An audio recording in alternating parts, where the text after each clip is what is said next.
আজিরনি মিনান নার। আমার সাথে সবাই বলেন আল্লাহুম্মা। দোয়া করার সময় আওয়াজ তো ছোট হয়, স্লোগানের সময় তো বড় হয় কেন? বীর পুরুষের মতো বলেন আল্লাহুম্মা আল্লাহুম্মা আজিরনি মিনান নার। দরবার শরীফে ওয়াজে আসছেন, কিছু আমলও তো নিয়ে যেতে হবে, শুধু স্লোগান দিয়ে গেলে চলবে না। ফজর এবং মাগরিবের ফরজ নামাজের পরে এই দোয়াটা আমরা করব কয়বার? আস্তে বলবেন না, জোরে বলেন কয়বার? জাহান্নাম থেকে আমরা আল্লাহর কাছে পানাহ চাইবো, কারণ আমাদেরকে জাহান্নাম থেকে বাঁচিয়ে জান্নাত দিবেন কে? এই জন্য রহমানের বান্দা হলো তারা জাহান্নাম থেকে আল্লাহর কাছে পানাহ চাইবে যারা। 5 নাম্বার, রহমানের বান্দারা তারা অপচয় করে না, কৃপণ হয় না, বরং রহমানের বান্দারা হয় দানশীল। এজন্য আল্লাহ বলছেন ওয়াল্লাযীনা ইযা আনফাকু লাম ইউসরিফু ওয়া লাম ইয়াকতুরু ওয়া কানা বাইনা যালিকা কওয়ামা। আল্লাহ তাআলা বলছেন রহমানের বান্দা হলো তারা অপচয় এবং কৃপণতার পথ অবলম্বন করে না যারা। রহমানের বান্দারা কিপটা হয় না। অনেক মানুষ আছে দেখবেন কৃপণ, আল্লাহ তাকে সম্পদ দিয়েছেন, বাজারে গেলে ভালো কিছু কিনবে না, ভালো কিছু পরিধানও করবে না, কিপটামি করে করে সম্পদ জমায় যারা, দুনিয়ার 1 নাম্বারের ব্যাককল হলো তারা। কারণ আপনি কিপটামি করে করে সম্পদ জমাবেন, যে টাকা জমাবেন শেষ বয়সে এগুলা অসুস্থ শরীরের পেছনে ঢালতে ঢালতে শেষ করবেন, তো ফায়দা কি হলো? এজন্য আল্লাহ যতটুকু দিয়েছেন আপনি আপনার সামর্থ্য অনুযায়ী আপনি সুস্থ থাকার জন্য পরিমাণ মতো খরচ করবেন, আর বাকি যেটা থাকবে সেটা খরচ করতে হবে, দান করতে হবে কার পথে? এজন্য আল্লাহ বলছেন ওয়ালা তাজআল ইয়াদাকা মাগলুলাতান ইলা উনুকিকা ওয়ালা তাবসুতহা কুল্লাল বাসতি ফাতাকউদা মালুমান মাহসুরা। তোমরা তোমাদের হাতকে ঘাড়ের মধ্যে আবদ্ধ করে রেখো না, অর্থাৎ কৃপণতার পথ অবলম্বন করো না। আবার খরচ করতে করতে, দান করতে করতে এমন ভাবে 2 হাতকে সম্প্রসারিত করে দিও না যাতে নিঃস্ব হয়ে যাও, বরং এমন পন্থা অবলম্বন করো কৃপণ হয় না, অপচয় করো না, দানশীল হও। তাহলে রহমানের বান্দারা কৃপণ হয়, অপচয়কারী হয় না, দানশীল হয়। আরো জুড়ে বলেন, অপচয়কারী কৃপণ না দানশীল? আরো জুড়ে বলেন কি হয়? অপচয় আমাদের সমাজে, আমাদের দেশে আছে না নাই? জোরে বলেন আছে না নাই? একেবারে রাষ্ট্রের সর্বনিম্ন জায়গা থেকে নিয়ে সর্বোচ্চ জায়গা পর্যন্ত অপচয়। আরে এই দেশের গরিব মানুষের, খেটে খাওয়া মানুষের পয়সা, এই দেশের মানুষের ঘাম জড়ানো ট্যাক্সের পয়সা, মানুষ ট্যাক্স দেয় রাষ্ট্রের উন্নয়নের জন্য। কিন্তু আমরা এমনও মানুষ দেখেছি, এমনও জালিম দেখেছি, মানুষের ট্যাক্সের পয়সা রাষ্ট্রের উন্নয়নে খরচ না করে তা মূর্তি বানিয়ে অপচয় করে নষ্ট করেছে। মূর্তি বানিয়ে বানিয়ে দেশটাকে নাপাক করেছে। আমরা আলেম ওলামারা যখন মূর্তির বিরুদ্ধে কথা বলেছি তখন এই আলেমদেরকে জেলখানায় ঢুকিয়ে দিয়েছে। আমরা ভালো কথা বুঝাইলাম, মূর্তি দিয়ে একজন মানুষকে সম্মান বানানো যায় না। আমার বাসা চট্টগ্রামে, আমার বাসার সামনে বিরাট এক মূর্তি। আমি সকালবেলা প্রতিদিন বাসা থেকে বের হই আর দেখি কাক মাথার উপরে পেশাব পায়খানা করে। তো এটা সম্মান বাড়লো না কমলো? জোরে বলেন, বাড়লো না কমলো? মূর্তি বানায় একজন মানুষকে সম্মানিত করা যায় না, বরং মানুষ আদর্শ আর কর্ম দিয়ে মানুষের হৃদয়ে স্থান করে নেয়। নতুবা আপনি জোর জবরদস্তি করে, জুলুম করে, মানুষের ট্যাক্সের পয়সা উন্নয়নে ব্যবহার না করে জোর করে মানুষের মতের বিরুদ্ধে মূর্তি বানালে জনগণ খাপলা পরে সব ভাঙ্গা চুরমার করে দিবে। তাই হয়েছে। কি বলেন, হয় নাই? আমরা হুজুররা এত ওয়াজ করলাম, আমাদেরকে দুশ্মন ভাবতেন, কই আমরা একজন হুজুরও যাই নাই। জেন জি এই কাম করে ফেলেছে। আল্লাহু আকবার বলেন, আল্লাহু আকবার। এটা মূর্তির দেশ নয়, এটা 90% মুসলমানের দেশ। এদেশে মসজিদ, মন্দির, অন্যান্য ধর্মের লোকদের উপাসনালয় থাকবে, কিন্তু এটা 90% মুসলমানের দেশ হিসাবে মুসলমানদের ট্যাক্সের পয়সা দিয়ে রাস্তায় রাস্তায় মূর্তি বানানো যাবে না, বরং এই দেশে কোরআনের প্রসার করতে হবে। কষ্ট হচ্ছে আপনাদের? 5 নাম্বার, রহমানের বান্দা হলো তারা অপচয় এবং কৃপণতার পথ পরিহার করে দানশীল হয়ে যারা। রহমানের বান্দা হলো 6 নাম্বার, রহমানের বান্দা হলো তারা আল্লাহর সাথে কাউকে শরীক করে না যারা। ওয়াল্লাযীনা লা ইয়াদউনা মা'আল্লাহি ইলাহান আখার। রহমানের বান্দা হলো তারা আল্লাহর সাথে অন্য কাউকে ডাকে না যারা। রহমানের বান্দারা কেবল একজনের ইবাদত করে এবং একজনের কাছে সাহায্য চায়। জোরে বলেন তিনি কে? এই জন্য প্রতিদিন নামাজে সূরা ফাতিহায় আমরা পড়ি, সবাই আমার সঙ্গে সওয়াবের নিয়তে বলেন ইয়াকা নাবুদু ওয়া ইয়াকা নাস্তাঈন। একজনও চুপ থাকবেন না, মহব্বতে বলেন ইয়্যাকা না'বুদু ওয়া ইয়্যাকা নাস্তাঈন। পড়ছেন তো ঠিক, কিন্তু এই এলাকার আশপাশে যা হয় আপনি কি বললেন? একমাত্র আমরা ইবাদত করি কার? সাহায্য চাই কার কাছে? তো কেন মাজারে গিয়ে সাজদা দেন? মাজারে কেন মাথা নত করেন? মাজারে কেন সন্তান চান? মুসলমান কখনো মাজারে গিয়ে সন্তান চাইবে না, চাকরির বরকত চাইবে না। মুসলমান কেবল চাইবে একজনের কাছে, তিনি কে? এই আড়াইবাড়ি দরবার হচ্ছে বাংলাদেশের অন্যতম একটা হক্কানি দরবার। এই দরবারে 5-6 বছর ধরে যাওয়া আসা করি, কোনদিন এখানে শিরক বিদআত দেখি নাই। এখানকার পীর সাহেবরা, আলেম উলামারা তাদের মুরিদদেরকে কুরআন সুন্নাহর সঠিক দাওয়াত দেন। কিন্তু এই দেশে অনেক দরবার আছে যেখানে মুরিদরা গিয়ে পীরের পায়ে সাজদা দেয়, আছে না নাই? আমরা পীরাউলিয়া বিরোধী নই। আমার বাড়ি তো সিলেটে, বাংলাদেশের সবচেয়ে বেশি পীর এসেছেন সিলেটে, 360 আউলিয়ার ভূমি এই সিলেটকে বলা হয়। আমরা পীরাউলিয়া বিরোধী নই, বরং আল্লাহর ওলিদের কবরকে মাজার বানিয়ে মাজারের পাশে বাজার বসিয়ে মানুষের ঈমান লুট করে যারা, তাদের বিরুদ্ধে হলাম আমরা। ছবি এটা আপলোড করার 5 মিনিটের মাথায় মুন্সিগঞ্জের গজারিয়া থেকে একজন কমেন্ট করেছে ছবি সহ, কই হুজুর আছে তো, আমার বাড়ি মুন্সিগঞ্জের গজারিয়া, এখানে আছে বউ মস্তান শাহ রহমতুল্লাহ আলাই। কি আশ্চর্য দেশ আমাদের! এখানে জামাই পাগলও আছে, বউ পাগলও। খেতাশা, বুদাইশা, গেদাশা, ল্যাংটাশা, ওই চট্টগ্রামে আছে ডালচাল মাজার, বদনাশা, ল্যাংটাশা, আছে না নাই? যার নাম হয় ল্যাংটা, এত পীর হওয়া দূরের কথা, অত মানুষ হতে পারে না, শয়তানের মুরিদ। আমরা পীরাউলিয়া বিরোধী নই।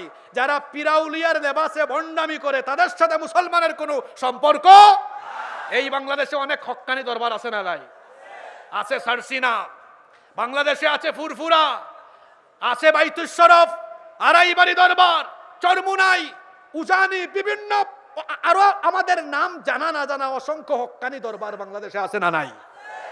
যারা হক্কানি রব্বানি উলামা মাশায়েখ, পীর মাশায়েখ আছেন, তাদের সাথে আমাদের কোনো দুশ্মনী নাই, বরং আছে বন্ধুত্ব, আছে ভালোবাসা, ঠিক কিনা? এই আড়াইবাড়ি দরবারে আপনারা সাজদা দেখেছেন? কথা বলেন না কেন? উরুস দেখেছেন? এখানে উরুস হয় না, হয় বার্ষিক ইসালে সওয়াব মাহফিল।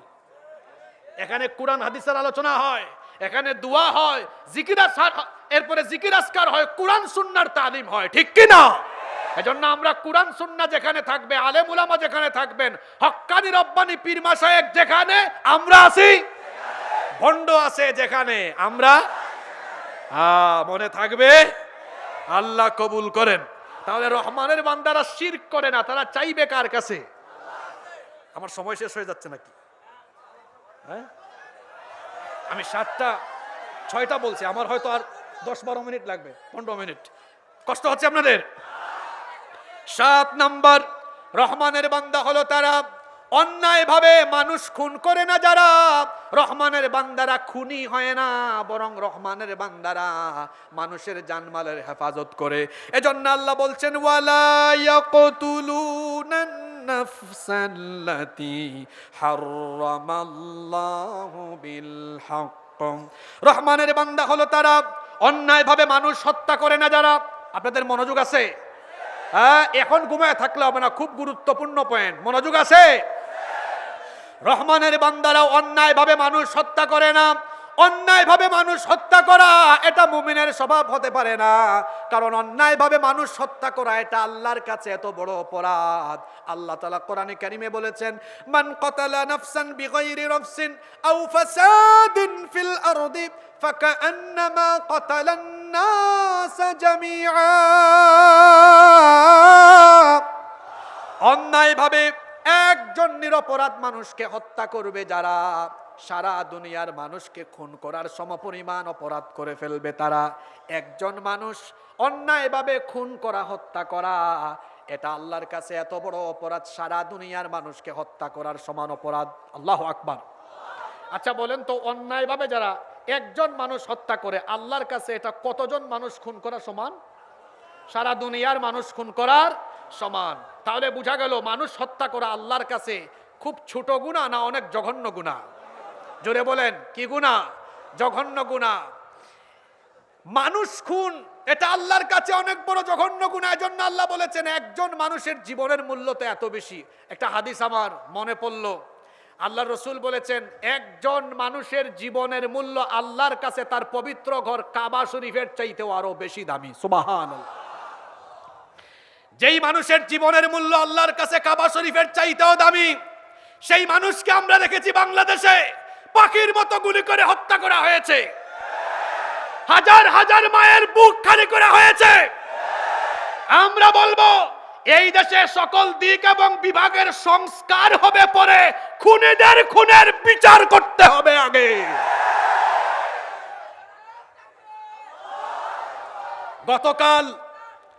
গতকাল প্রথম আলো তাদের ইউটিউব চ্যানেলে একটা ভিডিও দিয়েছে, রিলিজ করেছে। এই ভিডিওটা কারা কারা দেখছেন হাত তুলেন তো।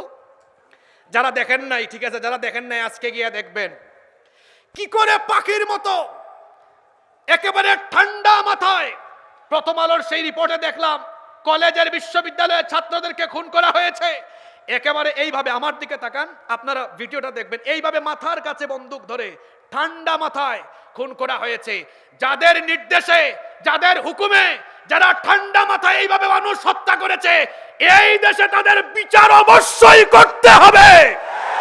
এদের কোনো ক্ষমা নাই, এদের কোনো মাফ নাই। কারণ মানুষ খুন করা আল্লাহর কাছে এটা জঘন্য গুনাহ, ঠিক কিনা? আমি যখন গাড়ি দিয়ে আসি তখনও আমি এক মজলুমের বক্তব্য শুনতে শুনতে দরবার শরীফে ঢুকেছি।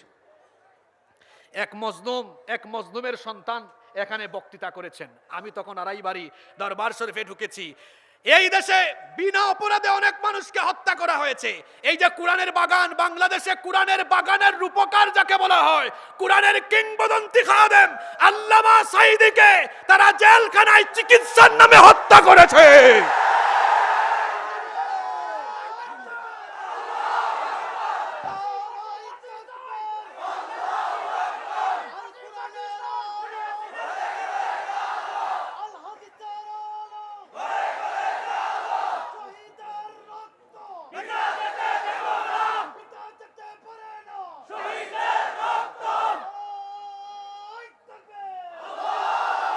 কোরআনের কিংবদন্তি খাদেম আল্লামা সাঈদীকে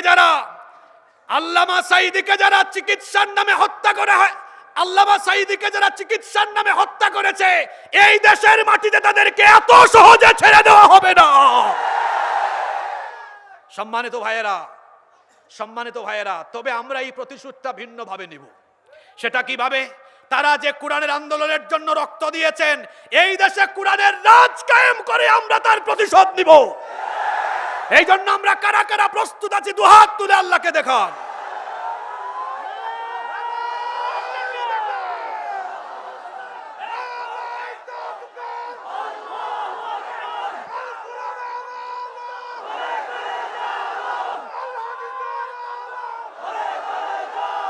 হাত নামান। আল্লাহ সবাইকে কবুল করেন, বলেন আমিন। যারা অন্যায়ভাবে মানুষ খুন করে তারা হলো ফেরাউনের উত্তরসূরি। আল্লাহ কোরআনে কারিমে ফেরাউনের চরিত্র বর্ণনা করেছেন, ইউযাব্বিহুনা আবনাআকুম, সে বনি ইসরাইলের নিরপরাধ পুত্র সন্তান শিশুদেরকে ধরে ধরে জবাই করেছে। ক্ষমতার জন্য সে শিশু পর্যন্ত হত্যা করেছে। যারা ক্ষমতায় থাকার জন্য মানুষ হত্যা করে তারা হলো ফেরাউনের প্রেতাত্মা। এই ফেরাউনের প্রেতাত্মার বিচার এই দেশের 18 কোটি জনগণ করে ছাড়বে।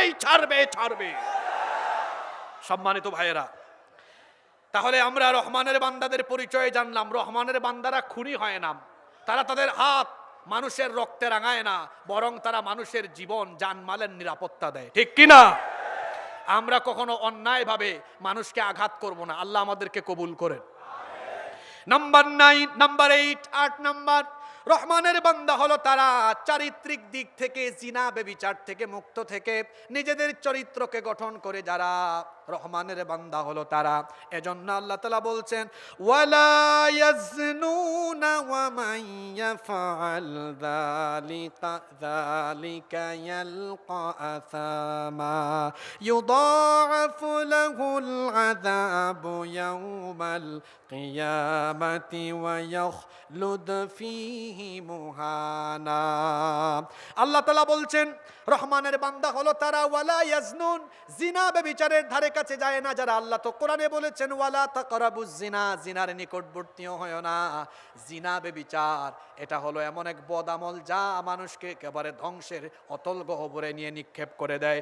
অবিবাহিত যত যুবক তরুণ ভাইয়েরা এসেছেন, আমি আমার ভাইদেরকে বলবো, বিবাহ বহির্ভূত হারাম রিলেশন করে নিজের জীবনটাকে, যৌবনটাকে ধ্বংস করে দিয়েন না।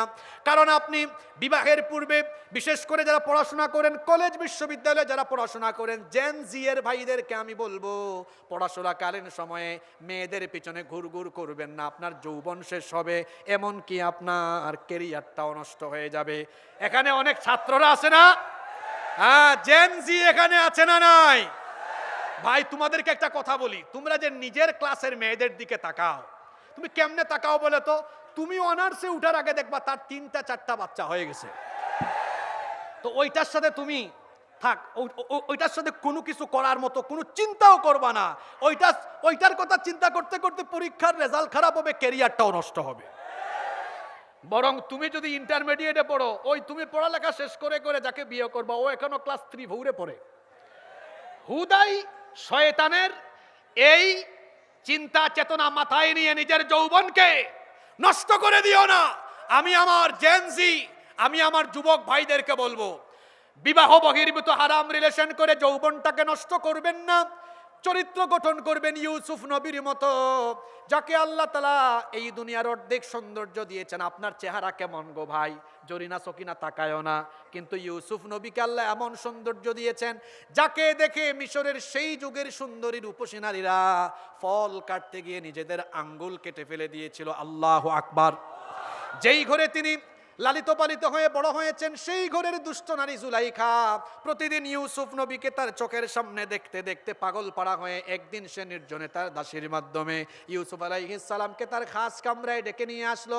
সব দরজা বন্ধ করে দিয়ে তারপরে তাকে কাছে আসার জন্য যখন কুপ্রস্তাব পেশ করলো, আল্লাহর নবী ইউসুফ আলাইহিস সালাম তিনি তখন আল্লাহ তাআলাকে ভয় করে এই দুষ্ট মহিলার ষড়যন্ত্র চক্রান্ত থেকে বাঁচার জন্য তার এই প্রস্তাব প্রত্যাখ্যান করে তিনি যখন তালাবদ্ধ দরজার দিকে দৌড় দিলেন, আল্লাহ তাআলা খুশি হয়ে 7টি দরজা, সবগুলো দরজার তালা তার জন্য খুলে দিলেন। আমার যুবক ভাইরা হবে এমন, তারা এইভাবে করে নারীদের দিকে তাকাবে না, পরনারীর থেকে নিজের চক্ষুকে হেফাজত করে নিম্নগামী করে রাখবে। হুকুম কার? এই দেশে যুবকদের চরিত্র নষ্ট করার জন্য আমরা সব সময় দেখি এক গোষ্ঠী নানা ধরনের অপসংস্কৃতি ছড়িয়ে দিয়ে যুবকদেরকে জেনা বেবিচারের দিকে ধাবিত করতে চায়। কিন্তু এই দেশের যুবকরা এখন সচেতন, তারা এখন নায়ক গায়ক এদের পিছনে নয়, বরং আলেম উলামা যেখানে, যুবকরা আছে সেখানে।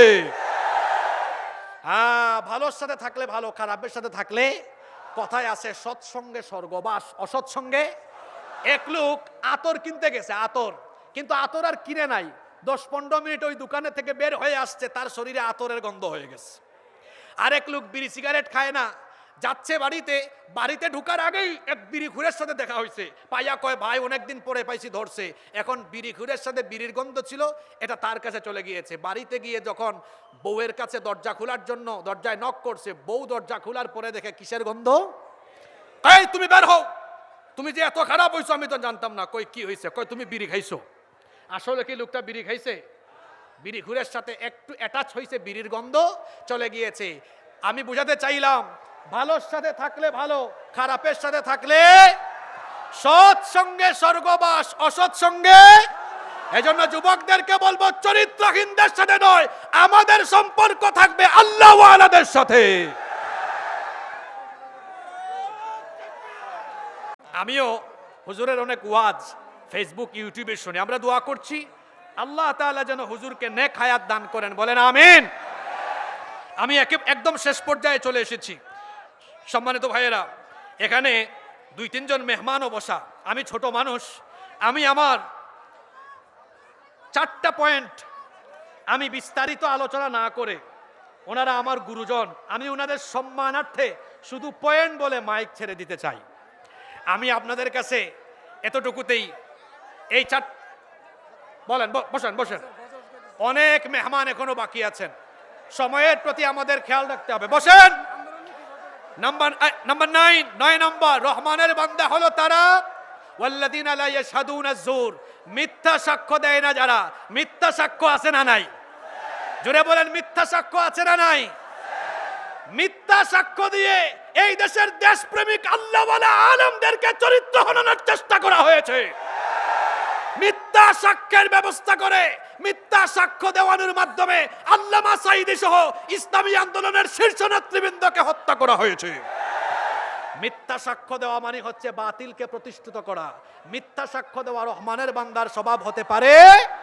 নাম্বার 10 নম্বর, রহমানের বান্দা হলো তারা অনর্থক আচরণ থেকে নিজেকে সেভ করে যারা। ওয়া ইযা মাররু বিল লাগবি মাররু কিরামা। 11 নম্বর, রহমানের বান্দা হলো তারা ওয়াল্লাযীনা ইযা যুক্কিরু বিআয়াতি রাব্বিহিম লাম ইয়াখিরু আলাইহা সুম্মান ওয়া উমিয়ানা। এরা আল্লাহর আয়াতে কারিমাগুলো শুনলে, অর্থাৎ কোরআনের দিক নির্দেশনাগুলো শুনলে এরা অন্ধ আর বধিরের মতো আচরণ করে না, বরং আল্লাহর কথা শুনবে আর মানবে। আল্লাহ আমাদেরকে এই গুণে গুণান্বিত করে দাও, বলেন আমিন। 12 এবং সর্বশেষ হলো, রহমানের বান্দা হলো তারা নিজেদের স্ত্রী এবং সন্তানদেরকে চক্ষু শীতলকারী হিসাবে পাওয়ার জন্য আল্লাহর দরবারে দোয়া করে যারা। এই দোয়াটা আপনারা অনেকেই পারেন, মহব্বতে আমার সাথে পড়েন। ওয়াল্লাযীনা ইয়াকুলুনা রব্বানা হাব লানা মিন আজওয়াজিনা ওয়া যুররিয়াতিনা কুররাতা আয়ুনিন ওয়াজআলনা লিল মুত্তাকিনা ইমামা। তারা বলে, হে আমাদের রব, আমাদের স্ত্রী সন্তানদেরকে, এ অবিবাহিত আবিয়াত্তা মিসকিন বেচলাররা এখানে আছে না, তো হবু বউয়ের জন্য দোয়াটা শিখে নিতে হবে। রব্বানা হাব লানা মিন আজওয়াজিনা ওয়া যুররিয়াতিনা কুররাতা আয়ুনিন ওয়াজআলনা লিল মুত্তাকিনা ইমামা। হে রব, রব্বানা, হে রব, হাব লানা, আমাকে গিফট করো, দান করো, কি? মিন আজওয়াজিনা, এমন বউ, এমন স্ত্রী, ওয়া যুররিয়াতিনা, এমন সন্তান, কুররাতা আয়ুন, যাদেরকে দেখলে আমার চক্ষু শীতল হয়ে যায়। সুবহানাল্লাহ। ওয়াজআলনা লিল মুত্তাকিনা ইমামা, আর আমাদেরকে মুত্তাকিদের ইমাম বানিয়ে দাও, বলেন আমিন। এই যে আমরা 12টা গুণের কথা আলোচনা করলাম, এই 12টা গুণ অর্জন করবে যারা, আল্লাহ বলছেন শেষ আয়াতটা ভালো করে শুনেন। উলাইকা ইউজজাউনাল গুরফাতা বিমা সাবারু ওয়া ইউলাক্কাউনা ফিহা তাহিয়াতাও ওয়া সালামা খালিদিনা ফিহা হাসুনাত মুস্তাকাররাও ওয়া মুকামা। এই 12টি গুণে গুণান্বিত হবে যারা, আল্লাহর বানানো জান্নাতের অধিবাসী হয়ে যাবে তারা। আল্লাহ আমাদের কি 12টি গুণে গুণান্বিত হওয়ার তৌফিক দান করেন। আল্লামা মরহুম গোলাম হক্কানী রহমতুল্লাহ আলাইহির লেখা 3টি বই এখানে, শরীয়তের দৃষ্টিতে রাজনীতি ও খেলাফত, মেরাজুল আশিকিন, দ্বীনি তালিম ও জরুরি মাসাইল শিক্ষা, আওরাদে হক্কানি বা জিক্রে তরিকত। এই বইগুলো আপনারা পড়বেন, পরিবারের লোকদেরকেও পড়তে বলবেন। আড়াইবাড়ি দরবার শরীফের এই খেদমত আল্লাহ কবুল করেন, আমরা বলি আমিন। আজকে যত আলোচনা করেছি, আল্লাহ আমাদেরকে সেগুলো আমলের তৌফিক দান করেন। আমরা এই গুণে গুণান্বিত হয়ে এই দেশকে আমরা দ্বীনের আদলে, কোরআনের আদলে গঠন করার জন্য আমরা সবাই কোরআনের সাথে, ইসলামের সাথে থাকবো ইনশাআল্লাহ। হাদা মা ইনদি ওয়াল ইলমু ইনদাল্লাহ আলাইহি তাওয়াক্কালতু ওয়া ইলাইহি উনীব। সুবহানাকা আল্লাহুম্মা ওয়া বিহামদিকা সুবহানাকা আল্লাহুম্মা ওয়া বিহামদিক আশহাদু আল লা ইলাহা ইল্লা আনতা আস্তাগফিরুকা ওয়া আতুবু ইলাইক। ওয়াসসালামু আলাইকুম ওয়া রাহমাতুল্লাহি ওয়া বারাকাতুহু। আগামীতে হবে ইনশাআল্লাহ।